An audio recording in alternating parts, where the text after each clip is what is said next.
Hi, I'm Jason. And I'm Josh, and this is J&J DBA Insights. Absorb the knowledge.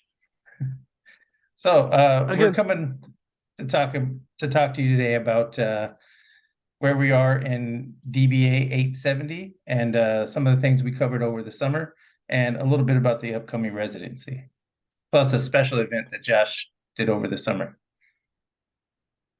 yep. So, looking back at the summer, right? You think summer, kids think time off. Past summers in the program, we've had time off. Right, But it's real. We didn't have time off, and it's real simple. We read a lot of articles, critically screened a lot of articles, right? Searched a lot of articles, then critically appraised a lot of articles. It essentially pretty much came down to our final article data set, right? right. I And mean, that did the was findings, had to compile your findings. You want to make sure that you had those findings done before you start 870, right? yeah. And I believe it's pretty much so we did again critical appraisal, coding, and then coding to our findings, right? So it Right. was a pretty crazy off summer. Those 3 months I felt like I was pretty much working the whole time.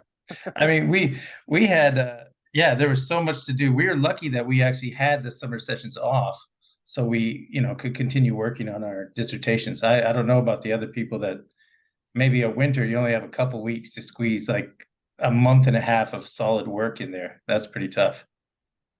Yeah. Exactly. And I definitely want to carry over my dissertation work, into the, as a practitioner. So like Right. I'm glad I had that extra time to really sit and focus and get what I needed out of, again both the critical appraisal and well both the search, the critical appraisal, and then the coding process.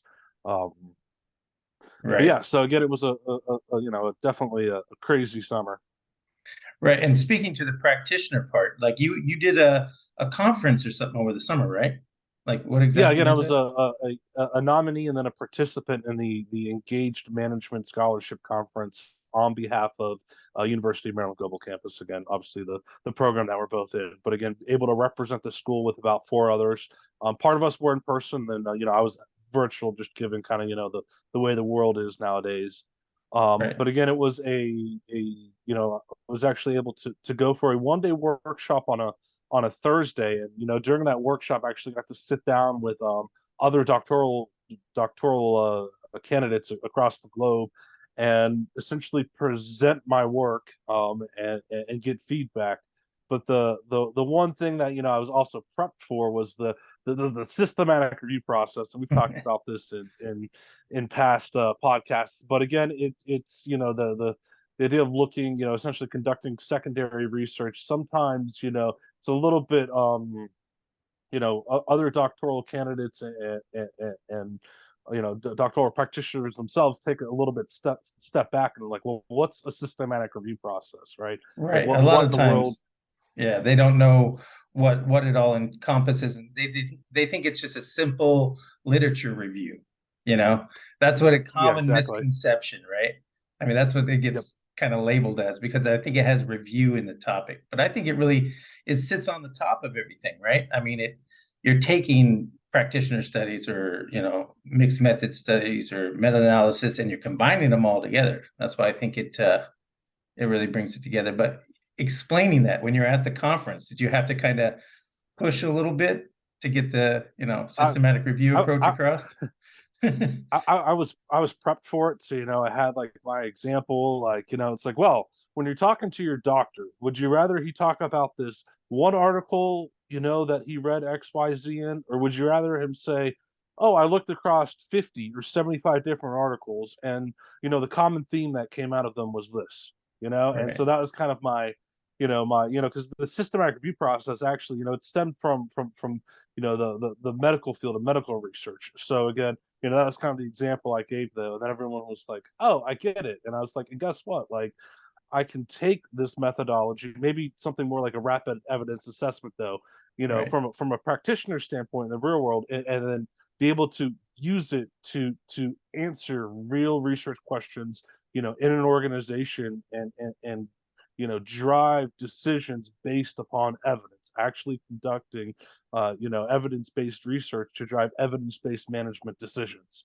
Right. And and everyone was like, "Oh, that's cool," So again, it was definitely, I was, prepped to go in for it. But What was definitely, one of the main feedback that you got? Because I mean, you said there was people from a bunch of different universities, right, that came together. yeah, actually, it was nothing on the systematic review process. It was actually being a little bit more clear on, I believe it was my concept of transferability generalization.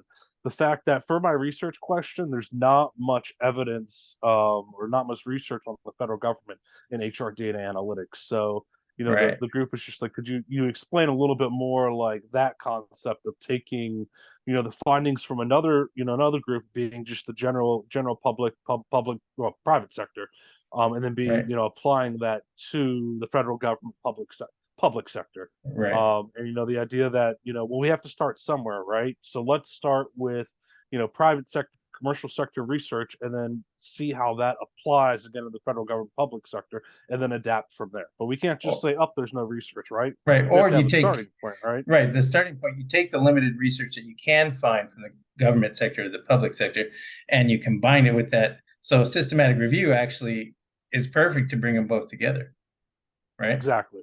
I So, may be a little and partial again, myself, but all right. yeah, yeah, yeah, and the rest of the conference was interesting as well, and that was kind of like your they call it the doctoral consortium, but like that one workshop day before the conference. But there was also some good points, some good speakers.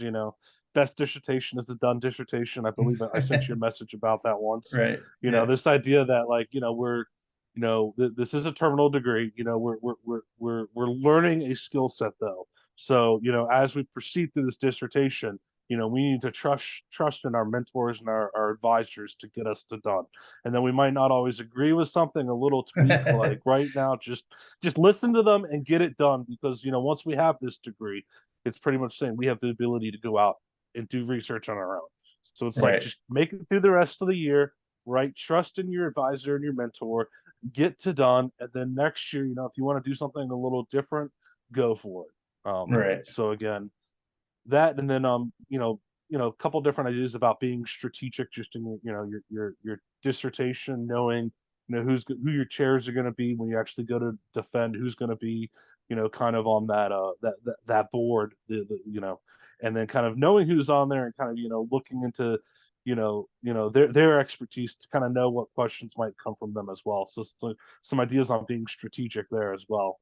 Yeah. And also with publishing, same thing. Definitely some ideas on getting published, and again, know your journal, right? Know your audience. If you're going to, for me, background in IO psychology, if I want to publish in an IO psych journal of some sort, or a more psych, a related journal, like I should definitely, think about incorporating IO psychology terms and concepts and whatnot. So again, speaking to the audience that's in the journal. But yeah. Yeah. Well, I mean, you sounds like you had a real eventful summer, right? I mean, you got a lot done. Yeah. So, coming to where we are at now, the DBA 870, we're presenting at SOARS during residency, right? So, are you pretty much going to use the presentation that you had before and kind of push it forward, or how are you going to, I just wanted to talk, So yeah, to slide creation and everything like that. I know we had a set deck of slides that we have to adhere to, but what was your experience with this? so I did have to create a slide deck similar for the conference, for the Engage Management Scholarship Conference. So I was able to leverage some of that work that was already done. Um, but again, it's been the past couple of weeks. It's get the deck and then rework. Already done 2 dress rehearsal recordings. And then I believe again this weekend we have to have our final recording, I think, done by might be the end of the weekend or end of Sunday night. And I think we have our actual questions from the rest of the DBA program, and also professors. I believe on the evening of the 17th. But again, I think right this All coming right, into that's this a weekend. SOARS Q&A on I believe it's the 17th. Yeah, yeah. Right. So Yeah. um doing doing well. Definitely hard to put everything into 10 minutes, right? 10 And it's minutes like, sound, I mean, it's a real short time to really, you know, convey all the information of somebody's dissertation. But like you said, it's a, best dissertation, done dissertation, just, yeah. something I have noticed though, because again, throughout every course of this DBA program we've had to present, right? Hmm. I trust myself now. Like I'm Ah, confident in myself. I'm confident in, I mean, both my presentation, but then also my work. And it's probably because we've been working now on this dissertation for some amount of time. But like I'm comfortable in it. I'm like, ask me a question, challenge me. Like I'm ready to right. tell you about my SEMA framework or my logic or the systematic review process.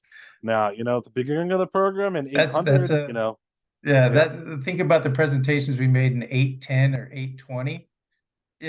You really do, you're absorbed into the entire program and going through the curriculum that they have established. It really benefits you to be able to conduct your systematic review dissertation. So yeah, definitely.